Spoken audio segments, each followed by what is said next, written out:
오늘 성경 봉독하겠습니다.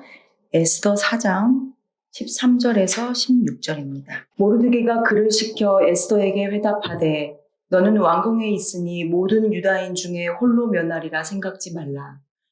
이때 내가 만일 잠잠하여 말이 없으면 유다인은 다른 데로 말미암아 노임과 구원을 얻으려니와 너와 내 아비 집은 멸망하리라.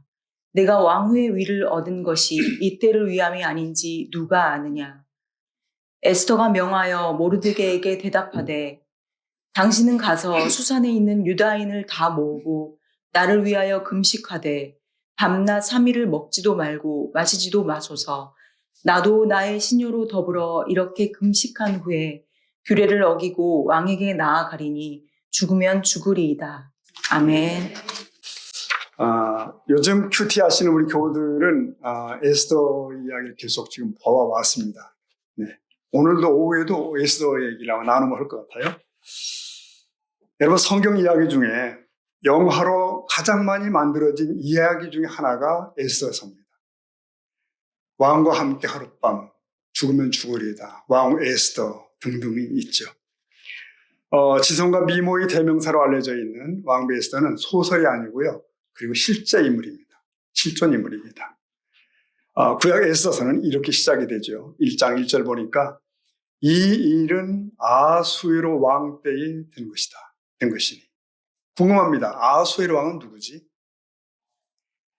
그는 바사, 즉 페르시아의 왕입니다. 세계사는 그의 연대기를 밝혀줍니다. BC 486부터 464년까지. 좀 더 제가 실감 있게 얘기를 한다면, 여러분 고대의 전투 영화 300을 보신 분들이 있죠. 300. 그 얘기 속의 페르시아 왕 크세르크세스. 네, 그가 바로 1절에 나오는 왕 아수에로입니다. 그의 왕비가 에스더입니다. 2절에 의하면 그 일이 일어난 지역이 나오죠. 수산궁입니다. 수산궁. 당시 페르시아 왕실은 여러 도시의 궁전을 소유하고 있었습니다. 수산궁은 주로 동절기에 왕이 머무는 그런 곳이었죠. 그러니까 제국 영토가 워낙 넓다 보니까 왕은 계절에 따라서 이렇게 머무는 궁전이 달랐다는 것이죠. 그러면 성경의 배경인 이스라엘 땅도 아닌 이방 땅에서 벌어진 일이 왜 성경에 기록되어 있는가? 당시 페르시아에는 이 정복지들에서 포로로 끌려온 사람들이 많이 거주하고 있었어요. 남유다도 BC 586년 바벨론에게 망하고요, 포로로 끌려왔습니다. 그 세월이 흘러서 바벨론이 쇠퇴하고 메대 왕국을 거쳐서 바사 왕국이 자동으로 변하게 돼요. 이 바사의 고레스 왕은 포로 귀환을 허락했지 않습니까? 그래서 이스라엘도 몇 차례 걸쳐서 가나안 땅으로 귀환을 하게 됩니다. 에스더가 왕후가 된 시대는 이 1차 포로 귀환 후입니다. 아직 이 바사 왕국에 남아있던 포로들 중에 하나가 에스더였다, 이렇게 보시면 돼요. 그는 조실부모한 고아로서 사촌 오빠 누구? 모르드게의 손에서 양육이 됩니다. 그 에스더는 우여곡절 끝에 뜻밖에도 아수에로 왕의 아내가 되는 거예요. 그러니까 동화 같은 얘기가 역사 속에서 벌어지게 된 겁니다. 그런데 이 하만이라고 하는 사악한 자가 등장하면서 모든 소용돌이가 시작이 됩니다. 자, 그때 에스더의 사촌 오빠 모르드게는 왕궁에서 문지기를 하고 있었습니다. 모르드게는 여호와 신앙을 견고히 가진 우직한 사람이었던 것 같아요. 그런데 당시 왕 다음 2인자인 하만이라는 자와 문제가 생겼습니다. 아말렉 후손인 하만의 등장은 독자를 긴장케 하죠. 네, 아말렉은 역사 속에서 이스라엘과 계속 대적하는 그런 집단으로 알려져 있습니다.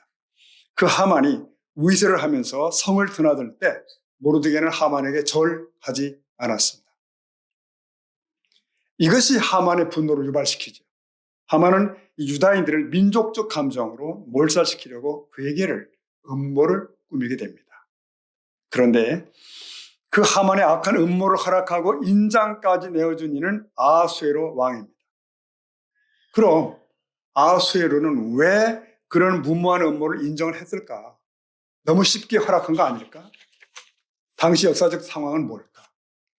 여러분, 1장은 그리스와의 전쟁 전입니다. 그래서 왕은 전쟁 전에 각도의 방백들을 불러 모아서 잔치를 벌리죠. 전쟁 계획도 세우고 사기도 진작시키고 그러겠던 거예요. 그리고 2장이 나오는데 2장 1절은 이렇게 시작되거든요. 1절 보면 그 후에 아수에로 왕의 노가 그치매. 여기서 중요한 그 후입니다. 그 후가 언제지? 이때는 아수에로가 그리스와의 전쟁에서 패배한 그 후입니다. 그러니 1장과 2장 사이에는 적어도 4년의 세월이 흘렀다는 걸 볼 수 있어요. 전쟁 전과 전쟁 후입니다. 그동안 아하수에르는 그리스와 전쟁을 벌였습니다. 그는 살라미스 전쟁에서 대패했고 병력의 3분의 2를 상실하게 됩니다. 때는 BC 480년이에요. 그래서 초라하게 본국으로 돌아오게 된 겁니다. 그러니 이 아하수에로의 국고에는 돈이 있어요, 없어요? 없는 겁니다. 텅 비었어요. 바로 이때 하만이 등장합니다. 왕의 금고에 근 1만 달란트를 제가 넣겠습니다. 라고 사바사바를 한 겁니다. 은 1만 달란트라고 하면 당시 페르시아의 1년 국가 예산과 맞먹는데. 그러면서 하만이 유다 민족을 모함합니다. 왕이시여, 왕의 법을 잘 지키지 않는 어떤 민족이 있는 바 무익한 자들인데요. 그들을 진멸하며 옳습니다. 라고 얘기를 하죠. 그저 왕이 오케이 그럽니다. 왜? 돈이 있잖아요. 지금 눈앞에. 내 인장 반지를 내줄게 찍고 알아서 처리하소 라고 얘기를 하게 된 거예요. 하만은 유대민족을 정한 날에 질면시키라는 조서를 꾸미고 거기에 왕의 도장을 찍습니다. 그리고 전령들이 각처에 왕명을 배포하기 시작을 한 겁니다. 자, 이제 유다인들은 도저히 살아날 길이 없는 처지가 되었어요. 이런 극한 상황 가운데 모르드게와 유대인들이 할 수 있는 것은 아무것도 없죠. 오직 하늘을 바라보며 통곡하며 매달리게 된 겁니다. 여러분, 에스더서에서 나오지 않는 것이 있죠. 뭘까요? 하나님의 이름입니다. 한 번도 안 나오죠. 야훼, 여호와, 하나님. 뭐 이런 이름이 이 책에 한 번도 안 나와요. 마치 하나님이 안 계신 것 같아요. 1장부터 우연처럼 보이는 일들이 계속 벌어집니다. 그러나 여러분, 모든 것이 하나님의 주권이었고 역사였고 섭리였다는 사실을 우리는 알게 됩니다. 자, 4장 1절을 다시 볼 텐데요. 4장 1절 읽겠습니다. 시작. 모르드게가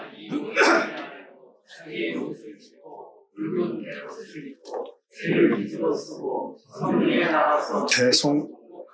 여기서 보십시오. 모르드게가 이 모든 일을 알고 이 모든 일이 뭘까요? 그 음모. 유대인들이 12월 13일에 집단 학살당하게 됐다는 그 사실. 이 조서를 본 유대인들은 절박해졌습니다. 유다민족 진멸 계획 앞에 모르드게와 유다인은 무기력해요. 정말 옷을 찢고 통곡하는 것 외에는 뭐 할 것이 없는 겁니다. 2절을 보니까 이렇게 되어 있어요. 모르드게가 대궐 문 앞까지 이르렀는데 굵은 베옷을 입은 자는 대궐 문에 들어가지 못함이라. 자, 모르드게가 너무 다급해서 베옷을 입습니다. 그는 어떻게 해서든지 자신의 호소가 에스더의 귀에 들어가기를 원했던 거예요. 왕궁 밖의 일을 에스더는 왕궁 안에 있기 때문에 몰라요. 아직. 모르드게는 베옷 때문에 왕궁에 들어갈 수가 없게 되고 소란스럽게 되죠. 그때야 에스더는 비로소 성 밖에 어떤 모종의 일이 벌어지고 있다는 사실을 감지하게 되죠. 모르드게는 왕의 조서가 발표되었음을 내시를 통하여 하닥을 통하여 에스더에게 전달합니다. 그 내용이 8절입니다. 또 유다인을 진멸하라고 수산궁에서 내린 조서 초바온을 하닥 내시에게 주어 에스더에게 보여 알게 하고 그 다음 읽어볼까요? 또 그에게 부탁하여 왕에게 나아가서 네, 이제 모르드게는 에스더를 친딸같이 사랑을 하며 양육했습니다. 그러나 에스더가 민족적 위기를 외면하도록 놔두는 건 사랑일 수가 없었습니다. 에스더야, 너는 왕에게 나아가서 네가 유다인인 걸 밝히고 이 위기를 호소해라. 마치 애굽 나라에서 특권을 버리고 바로 앞에 섰던 모세처럼 에스더가 사명자로 나설 것을 요구한 겁니다. 이런 대책이 없을 경우 민족이 진멸하게 된 거예요.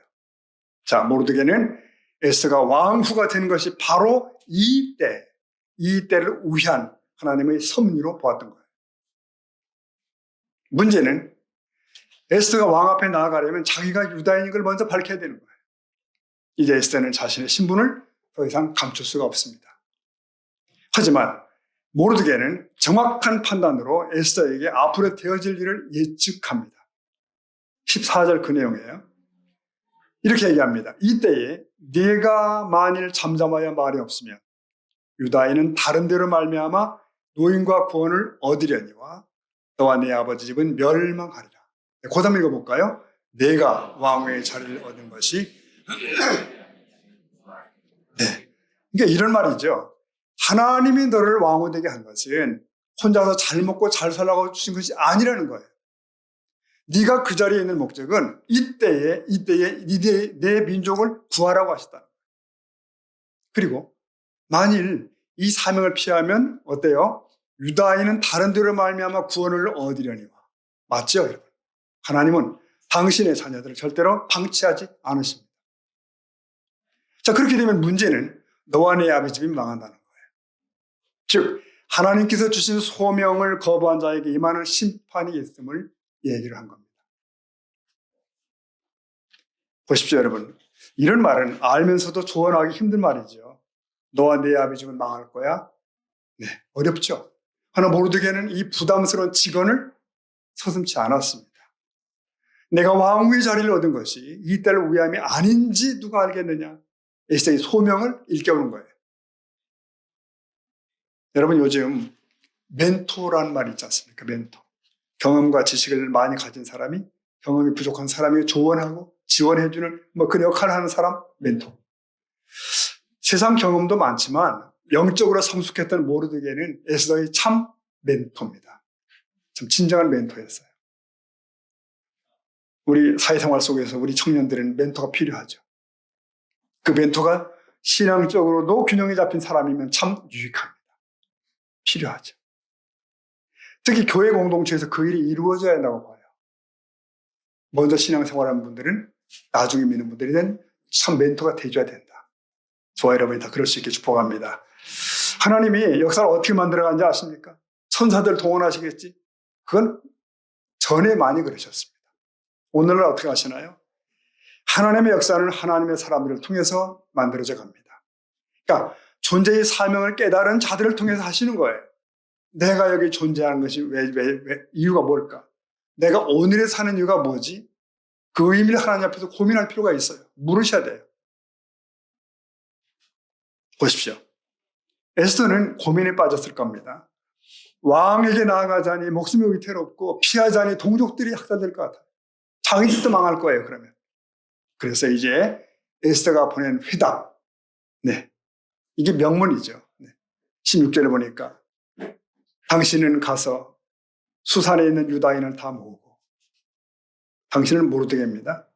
나를 위하여 금식하되 밤낮 3일을 먹지도 말고 마시지도 마소서. 자, 그 다음 읽어보겠습니다. 시작. 나도 나의 시녀와 더불어 이렇게 금식한 후에 죽으면 죽으리라. 자, 모르드게의 설득은 에스더를 충분히 깨우고 감동시킨 거죠. 당시 수산에 살던 유대인들의 숫자는 추측컨대 장년 남자로 해도 1,000명이 넘는데요. 여러분 모두들 나를 위해 금식하소. 나도 금식하며 기도할 거예요. 그 후 왕에게 나아가겠습니다. 여러분, 당시 그 법에 따르면 왕의 허락 없이 안뜰에 들어서면 누구든 죽게 되어 있었어요. 그리고 에스더는 벌써 30일 동안이나 왕을 본 적이 없대. 왕이 바쁜가 보죠. 딴 일로. 그런데 이제 에스더는 무작정 왕 앞에 나가려 하는 거예요. 무작정. 이건 결단입니다. 죽으면 죽으리다. 이것은 자신의 죽음을 두려움 없이 동족을 위해 내놓는 것이죠. 그리고 하나님의 섭리의 전적으로 자기의 삶을 내놓는 거예요. 에스더는 옳은 선택을 했습니다. 내가 죽으면 죽으리다. 에스더는 비록 젊은 나이였지만 내가 무엇을 위해 죽을 것인가를 판단할 수 있었어요. 이 말은 내가 무엇을 위해 살 것인가와 똑같은 질문이죠. 여러분, 그 뒤로 어떤 일이 벌어지나요? 이제부터 하나님의 신속한 개입이 눈에 보이게 드러납니다. 무작정 왕 앞에 나간 에스더가 어떻게 됐나요? 이때 잠언서의 말씀, 이런 말씀 있는 거 아시죠? 잠언 21장 1절에 보면은 읽어봅니다. 시작. 왕의 마음이 여호와의 손에 있으니 마치 네, 딱 들어맞는 말씀이 거기 있네요. 이런 뜻이죠. 왕의 마음이 다 하나님의 손 안에 있다. 너 내 손 안에 있어? 그런 말 있잖아요. 그분을 원하시는 대로 물길을 돌리듯이 왕의 마음을 바꾸신다. 아멘입니다. 네. 정말 하나님께서 그 순간 아하수에로의 마음을 바꿔버리셨어요. 보십시오. 5장 2절 보니까 왕후 에스더가 드디어 뜰에 들어온 것을 본즉 심히 사랑스럽죠. 그래서 손에 잡았던 금호를 그에게 내어미니 에스더가 가까이 가서 금호 끝을 만지니라. 자, 왕은 에스더가 뜻밖의 뜰에 서 있는 걸 본 겁니다. 반가웠어요? 기뻤어요. 그래서 법이든 뭐든 접근 금지법이 무슨 문제가 되겠어요? 즉시 손을 내밀어서 손에 있던 금호를 내밀었다. 금호를. 나의 왕비여 이리 올라오시오. 이렇게 된 거예요. 올라오시오. 그때부터 상황이 급속히 변합니다. 왕은 이 왕비의 소원을 뭐든지 다 들어주기를 원하고 그런 마음이 막 생기는 거예요. 그래서 에스더가 마련한 잔치자리에 계속 참석하게 됩니다. 그 과정에서 동석한 하만의 흉계가 어떻게 되죠? 다 폭로가 됩니다. 상황이 완전히 역전이 되기 시작합니다. 여러분, 야구가 왜 인기 있나요? 역전이 기회가 많기 때문에 그런 거죠. 네. 그래서 스릴 있잖아요. 그러니까 끄트머리 가서 거의 끝나가는 다 졌는데 안타가 시작되고 홈런이 나오더라고요. 그게 야구죠. 근데 그보다 더 절묘한 역전의 드라마가 있죠. 바로 이 에스더서입니다. 네, 에스더서. 그야말로 절묘한 막판 뒤집기가 시작이 됩니다. 그래서 하만은 모르드게를 매달아 죽이려던 그 장대에 자기 목이 매달리게 되죠. 그리고 보십시오. 모르드게는 하만의 자리에 앉게 됩니다. 에스더는 더욱 왕의 총애를 받게 됩니다.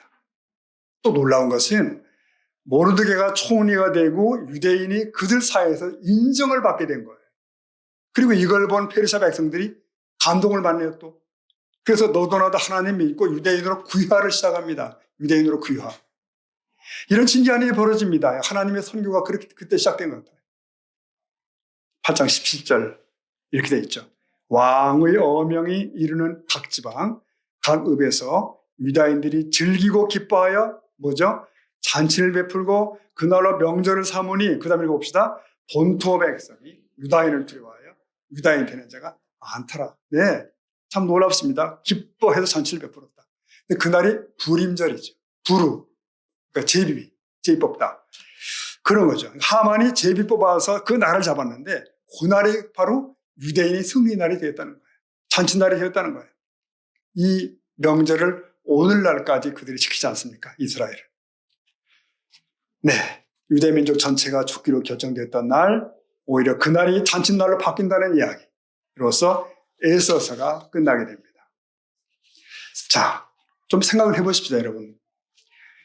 모르드게가 만난 위기, 에스더가 직면한 위기, 이것은 하나님께서 열어주시는 새로운 문이었습니다. 그게 문이에요. 사태가 심각하게 돌아갈 때 하나님의 손은 문을 열고 계셨다. 사람들은 미처 몰랐어요. 그러나 하나님께서는 엄청난 일을 진행시키고 있는 거예요. 여러분, 오늘도 비슷하지 않을까요? 안 보이는 손이 당신을 여기까지 이끌어 오셨습니다. 여기 하나님의 섭리가 있고 하나님의 지혜가 있습니다. 드러남이 없이 마치 하나님 이름이 없는 것 같은 상황 속에서 하나님은 역사하고 계신 거죠. 그래서 이 절박한 위기를 통하여 이스라엘 백성을 높이시고 이방 땅에서 하나님의 이름이 영광을 받을 수 있도록 하심을 저희는 믿습니다. 그러나 하나님의 손길을 누구나 그런 하나님의 손길을 누릴 수가 있다. 저 여러분에게도 가능하다. 근데 여기에 조건이라고 할까요? 조건이 있습니다. 이런 위기가 창조적 기회로 되기 위해서는 내가 신앙적 응답을 해야 한다는 거예요. 나의 순전한 결단이 요구된다는 거예요. 우리는 이 점을 깊이 생각할 필요가 있습니다. 내가 하나님을 믿는다고 말하는 것과 그 믿음으로 행하는 것과는 상당한 차이가 있습니다. 여러분, 이런 얘기 들어본 적이 있을 수 있습니다. 나이아가라 폭포는 미국과 캐나다를 잇는 세계적인 이제 폭포지 않습니까? 어떤 사람이 그 폭포와 절벽 사이에 줄을 매놓고 이제 줄타기를 시도하고 있습니다. 너도 나도 이 줄타기를 구경하려고 수많은 사람이 운집을 한 거죠. 저 사람이 과연 건널 수 있을까? 이 사람은 긴 장대 하나만 들고 손에 쥐고 줄 위를 한 발짝씩 가죠. 마침내 그가 이 줄타기를 끝낸 순간 사람들은 일제히 와 하고 탄성을 올립니다. 와. 근데 그가 이번엔 다른 방법을 제안을 한 거예요. 바퀴가 하나밖에 없는 작은 손수레를 끌고 건너겠다는 거예요. 그가 마이크 대고 물었습니다. 여러분, 과연 제가 이 폭포 위를 무사히 건널 수 있을까요? 그러자 수많은 관중이 할 수 있어! 라며 박수를 쳤어요. 근데 이 사람이 한마디 더 제안을 한 겁니다. 정말로 제가 여기를 건널 수 있다고 믿으신다면 여러분 중에 한 분, 이 손수레에 올라타십시오. 제가 끌고 건너겠습니다. 순간 사람들은 입을 다물었어요. 침묵이 흐릅니다. 아무도 나서지 않은 거예요. 당신은 건널 수 있어 믿는다고 했지만 자기가 수레에 타기는 원치 않았습니다. 그때 여러분 한 여자아이 하나가 손을 번쩍 들었죠. 내가 타보겠어요. 드디어 이제 그는 이 어린아이를 손수레에 태운 채 줄을 타고 폭포를 건넙니다. 무사히 건넜습니다. 사람들이 깜짝 놀라서 입을 다물지 못해요. 그래서 이 수레에서 내리는 아이에게 물었습니다. 넌 어디서 그런 용기를 얻었니? 이때 아이가 활짝 웃으며 대답합니다. 우리 아빠거든요. 저는 아빠를 믿거든요. 네. 여러분 이걸 아셔야 됩니다. 믿음이라는 것은 단지 그럴 거야 그래 맞아 이렇게 말하는 것이 아니에요. 문제는 그분에게 운명을 거래한다는 거예요. 내 운명을 거래한다는 거예요. 여기에 결단이 있어야 합니다. 하나님을 인정한다고 해서 그 지식이 신앙인 것은 아니에요. 신앙이라는 결단이거든요. 아버지 손수레에 타는 거예요. 그 믿음 속에 나를 집어 던지는 거예요. 그런 믿음의 담력을 우리 하나님께서 저와 여러분에게 주시기를 축복합니다. 모르드게가 조카 에서에게 한 말한 것도 비슷하죠. 우리 민족은 지금 위기야. 이때에 입을 다문다면 우리 민족은 다른 방법으로 다 구원받지만 너희는 망할 거야. 네 아버지는 망해. 여러분 보십시오. 이 상급의 기회가 진노의 기회가 될 수도 있다는 거예요. 믿음의 손수레에 내가 탈 수 있겠는가? 사랑하는 성도 여러분, 오늘 나를 향하신 주님의 뜻을 어떻게 이해할 수 있을까요? 다시 한번 깊이 생각해 봅니다. 모르드게는 에서 왕후에게 또 이렇게 말을 했습니다. 14절 보니까 14절 읽어볼까요? 시작. 내가 왕후의 자리를 얻은 것이 내가 왕후 되는 것이 바로 오늘을 위한 것 아니겠니? 이 상황을 위하여 예비된 것 아니겠니? 그래서 내가 세상에 태어난 것 아니겠니? 도전입니다. 여러분, 저와 여러분의 과거는 어땠습니까? 그것은 다 지나간 얘기죠. 이제 여러분의 오늘은 어떻습니까? 바로 이 순간에 내가 있는 이유, 이 자리에 내가 있는 이유, 그 말입니다. 이를 위해서 하나님은 나를 지금 여기에 두시는구나. 그렇게 사는 사람이 가장 성공적이고 용기 있는 생을 사는 사람이에요. 그러니까 떠밀려가는 생을 사는 것이 아닌 거예요. 이 때를 위함이라.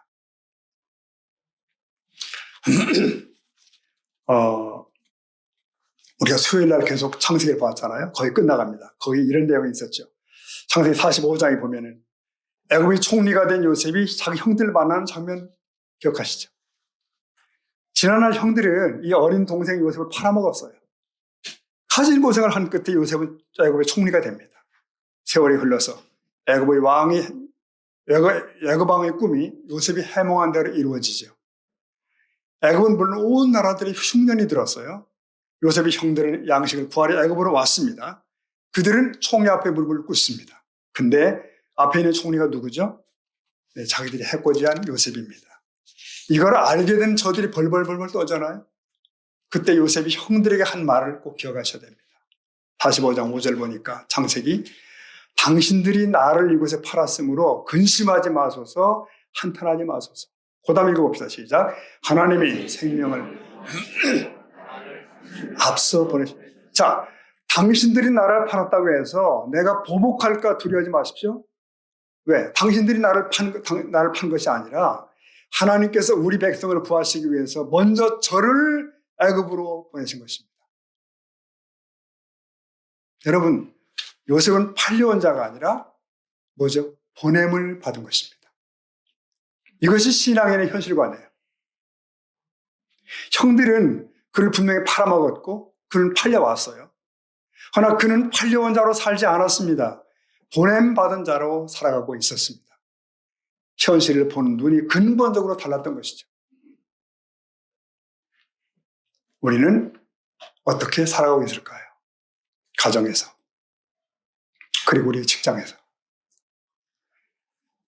어떤 처지에 놓여 있는 것일까? 내가 처한 현실은 또 어떤가? 교회 생활은 어떻습니까?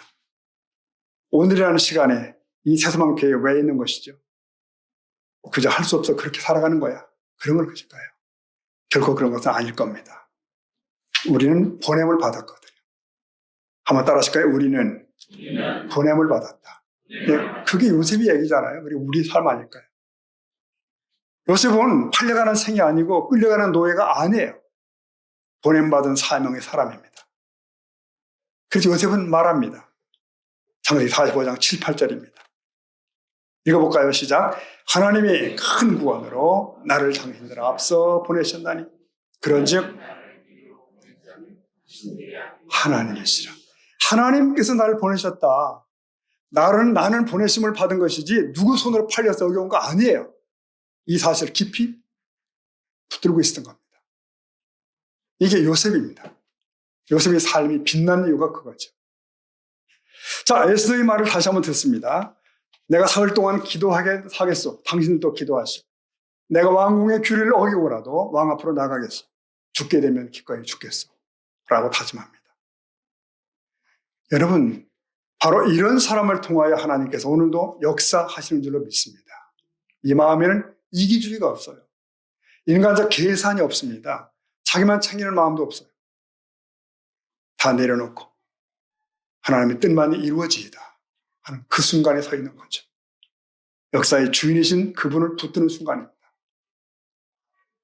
사랑하는 성도 여러분, 우리는 과거에 보호해 주신 하나님을 믿습니다. 미래 약속도 믿습니다. 근데 더 중요한 것이 있어요. 그것은 지금 현재 내가 만나는 현실, 바로 여기에 담겨있는 하나님의 뜻을 믿는 것입니다. 내게 분담하시고 맡겨주신 사명을 받아들이는 것이죠. 우리가 다 에스더도 아니고 요셉도 아닙니다. 하나 사실 다를 바 없죠. 우리 현실이 아무리 절박한들 이들이 당했던 것만 할까? 억울한들 이만큼 억울할까? 하나님께서는 오늘도 자신의 뜻을 이루시고자 하십니다. 그리고 여러분을 향하여 지금도 무엇인가를 요구하고 계시죠. 선택과 결단을 요구하시고 계십니다. 하나님은 그런 나를 통하여, 그러한 우리를 통하여 새로운 일을 행하시고 있습니다. 말씀을 매듭하겠습니다. 에스더 9장 22절을 한번 다시 보겠습니다. 9장 22절 읽습니다. 시작. 이달 이날에 유대인들이 대적에게서 벗어나서 평안함을 기쁨, 애통이 변화. 네, 슬픔이 변하여 기쁨이 되었다. 환희의 날이 온 겁니다. 이렇게 반전과 역전의 기쁨을 즐거워하게 되었어요. 저와 여러분, 과거에는 슬픔과 어둠의 날이 많이 이어졌다고 해도 슬픔이 변하여 기쁨이 되는 역사가 있을 줄로 믿습니다. 예수 믿는 우리는 예수 안에 있기 때문이에요.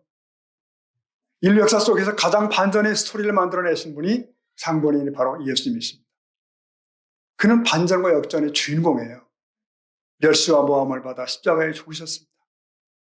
그러나 사흘 만에 부활하셨습니다. 승천하셨습니다. 그리고 왕으로 좌정하십니다. 그 반전과 역전을 이뤄내신 예수님 안에서 그 예수님께 접붙임 바 되어서 내 인생도 주님과 함께 반드시 반전을 이루실 줄을 여러분 믿으십시다. 그렇게 믿으십시다. 우리도 죄와 어둠 속에 살다가 그렇게 끝날 운명이었습니다. 그러나 예수를 만나 하나님의 자녀가 되는 권세를 얻었잖아요. 네, 승리는 시작이 되었습니다. 승리는 시작이 된 거예요. 에스더의 이야기, 모르드게의 이야기, 유대민족의 이야기가 바로 나의 이야기가 될 수 있을 줄 믿습니다. 우리 가족의 간증의 이야기가 되기를 축복합니다. 그리고 우리 교회 공동체 역사가 되기를 간절히 소원합니다. 아멘. 기도하겠습니다.